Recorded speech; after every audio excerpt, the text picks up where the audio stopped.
WHIP, Phillies #1 college radio station. It's a great day in America, folks. Baseball is back, and we are excited. 17 minutes past 11 o'clock here on Phillies #1 college radio station, WHIP. Phillies in action tonight, going up against the Atlanta Braves. Hamels and Hudson on the mound. 7:10 start. And now let's talk some Philadelphia Phillies with a man that is in Hotlanta, and that is Kevin Cooney, who covers the Phillies for the Bucks County Courier-Times. Kevin, it's Zach Gelb, Chase Sr., and Haley Condon. How are you? Good morning, guys. How you doing? And happy holiday here. Yes, happy holiday to you. Very fitting. Aziz Pesach, good Easter, and a very happy baseball season as it gets underway today and tonight. But let me just ask you this. I know that you've been covering basketball for a while. You've been at the Liacouras Center. You were at the NCAA tournament at the Wells Fargo Center. Have you gotten past the basketball mode and into the baseball fever yet? You know, honestly, it was funny. Walking around last night down here, and this is the host of the Final Four next weekend. It's tough not to get caught in the basketball mode because every bar, every restaurant had the Louisville Duke game on and had the Michigan game on yesterday. So, I got to watch a little bit of that, but now kind of all the attention is on baseball at this point. And I'm sure you saw yesterday in that Louisville game the Ware injury. And when I saw that injury, it brings up Joe Theismann. It brings up Eric LeGrand. That was one horrific injury yesterday, Kevin. Yeah, and it's funny to see how, not funny, but when you see the reaction of his teammates, and honestly, even of some of the Duke players, I mean, that just shows how gruesome an injury that really was. Yeah, Thornton hit the three and comes back on the other end of the floor and could barely even watch. Yeah, it was really, really nasty. Ugh. So let's not even wanting to talk about it, it's that nasty. Yeah, it really is. So let's get to the Phillies, and I look at them, and health is the major issue to me, and I see this rotation. Roy Halladay is a big question mark. When he's on the top of his game, he's a Cy Young Award candidate, but he has struggled with some injuries in the last year, and then 4 and 5 in this rotation weren't all that great in spring training. Where's the confidence level of this team in the starting pitching ranks? Well, I think the confidence level is a little shaken, obviously. I mean, you don't know what's going on with Halladay, that all the Phillies brass and talking to them over the weekend when they were in town and kind of catching up with them, they seem to think that he's working through his mechanical issues, needing to find a consistent arm slot where he gets steady movement and manages his control. The problem here is, he needs separation. He needs some separation between his fastball and his off-speed stuff. And with the fastball kind of at 87, 88 right now, he just doesn't have that, and everything looks the same when it leaves his hand, and I think that's a big, big problem for a guy who never was really, everybody has this image that he was this, 94, 95 mile an hour guy steadily. He wasn't that. In 2010, he was maybe closer to that, but he's never been a real power pitcher, but he needs some separation between top end of his fastball and kind of the bottom end on his off-speed stuff. Yeah, part of the reason why Halladay was so successful is because he was able to change up his speeds. Now, Chase Sr. here, Kevin, thanks so much for joining us. No problem. You drove down to Clearwater Right. and got to spend some time down in spring training. This is a different feel with this Phillies team this season. They enter 2013 campaign not making the postseason last year for the first time since 2007. They've picked up some pieces. They brought in Michael Young. Ben Revere brings a little bit of an energetic boost to this team. Is there a different feel around this team this year? A little bit. I think they know that in a lot of ways how critical this year is because of what happened last year, A. And B, you got the big decisions here at the end of the season. I mean, you got, Utley's contract's up at the end of the year. He has to show that he could be healthy for a full season. You have Halladay's contract up at the end of the year. You have, Chuch's contract up at the end of the year. Michael Young is in the final year of his deal. And you got the manager who is signed beyond this year. Look, I don't think it's out of bounds in saying that if this team wins 79 to 82 games, I think you'll see a significant breakup of this nucleus. If they don't want to win the division, if Chase has a good year, I can't see them re-signing like Roy Halladay at this point because kind of the writing's on the wall that Halladay's on the way down. But yeah, I think there's a strong possibility for a breakup here if this doesn't go well and go well, in a big way, meaning get to the playoffs and do some damage when you get there.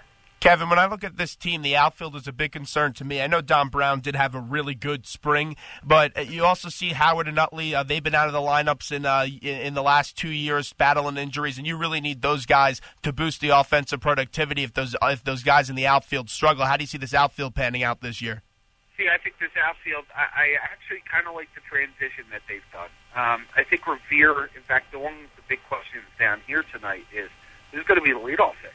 And, Jimmy has been, under Charlie Manuel, Jimmy has been the leadoff hitter for, as long as Charlie's been the manager, unless there was an injury or something that kind of had forced a change. I would not be surprised if Revere got to start in the leadoff spot tonight because of a couple different factors. I think the main one is it allows Jimmy to slide to the second hole, and now you have a little separation up at the top here among, the left-handed part of the lineup. We'll find out about 2:30 when the lineups usually are released. I like Revere. I think Don Brown gets it this year. I think he's more mentally focused, seems a little more driven. He knows he's going to probably be here the full year, which is a big change than in other years when he's come up, or he's come up at mid-season, or he knows that he's got a full season to kind of prove himself, and he seems to have worked well with Wally Joyner. And I think if there's a problem in the other outfield spot, okay, if Delman Young comes back and he's not what they expect, I just see them going out and making a move at the deadline if they're close. I just don't think that Ruben's going to let this linger and let the one outfield weakness, whether it's Darren Ruff out there or Delman Young or all that, change what they have. I think that he will go get somebody at the deadline if he feels like he can. And you never count out Ruben Amaro Jr. when the trade deadline looms. You mentioned Manuel and how he is entering the final year of his contract. His heir apparent, so to speak, Ryan Sandberg, is on the bench with him this year. And Manuel has come out numerous times and said he wants to continue managing, but he wants to continue managing the Philadelphia Phillies. He brought a championship ring to 2008. And do you think that he's on the hot seat this year? Is that fair to say? Well, I think anytime any manager goes into the final year of his contract, his status is tenuous. Look, if Charlie's also going to be 70 years old next year. Mm-hmm. How much do the Phillies want to keep going year to year, really? I mean, that's something that I don't know if they have a huge appetite for. And the other fact is, remember, Ruben's never had a shot to pick an end. Now, Ruben inherited Charlie from Pat Gillick, who inherited him from Ed Wade. So, that kind of tells you the tenure that Charlie's had. At a certain point, will the Phillies decide, okay, we have to kind of turn the page? Look, if they're changing the team over, they're going to change the manager. But if they decide to stick this unit out 1 or 2 more years, I think then that may be the one shot for Charlie to stick, and that would involve, again, a playoff run and maybe even a deep playoff run. Kevin Cooney joins us on the hotline, Phillies #1 college radio station, WHIP. He's out there in Atlanta. And Chooch isn't behind the plate tonight, obviously serving that suspension. Kratz will be the catcher of this team. How does he handle this pitching staff? Give me a little bit about him. You see, about him, the one thing about Eric Kratz is the fact that everybody who's worked with him, pitching-wise, loves the way he calls the game. He has a really good arm, to try to get guys out in second. I think his clutch stealing percentage was about 38 to 40%. He can throw from his knees, too. He can throw. He's got probably a better arm than Chooch. However, I think that if you want to look at it, they have to be really careful. Like, out of these 25 games, how much are you going to use Eric Kratz? Going to use him 20, 21, 22? And the reason I say that is there may come a point in the summer you're going to need him again, so you don't want to kind of wear him out completely here. You need to watch, how much he has to, go. You may see Humberto Quintero a couple more times than expected early on here. Quintero's at least been a major league catcher. He's going to be a AAA guy once Ruiz comes back. But the thing with Kratz too is his offense. I wouldn't count too heavily on it. He'll be in the 8th spot in the lineup. Mm-hmm. pretty certain through this first 20, 25 game stretch. Now, Don Brown batted .356 this spring with 7 home runs. You said that you think he's going to get it this year. Is there anybody else on this team, whether it's on the pitching staff or in the field, that you have a feeling could surprise some people and have a big year? I think, that's an interesting question, and I've kind of been, it's easy to say Mike Young. I think Mike Young is a big pickup for this team because he fills that 8th inning hole. On and off the field, too. Oh, yeah. I'm sorry, Mike Adams, not Mike Young. Oh, okay. Mike Adams, obviously, has too many Mikes and Youngs on this team to keep track of after a while. Mike Young, obviously, is a question at third a little bit because he hasn't played third base in such a long time. I really believe that the one guy that I'm interested in seeing, though, get extended time is Almond.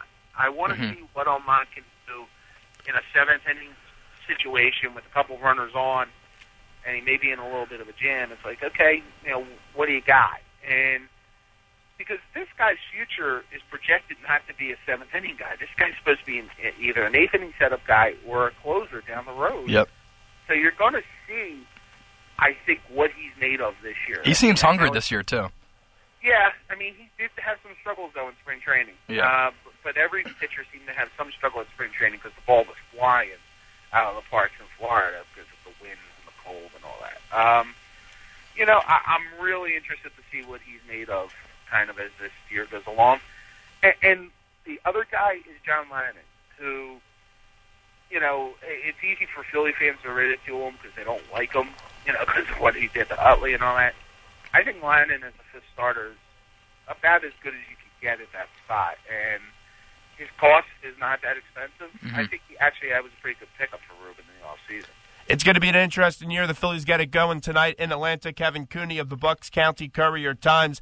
It's also going to be interesting to see how they match up against the Nationals and the Braves, but we do appreciate you giving us a few minutes today, and enjoy the game tonight. Yeah, thanks, Scott.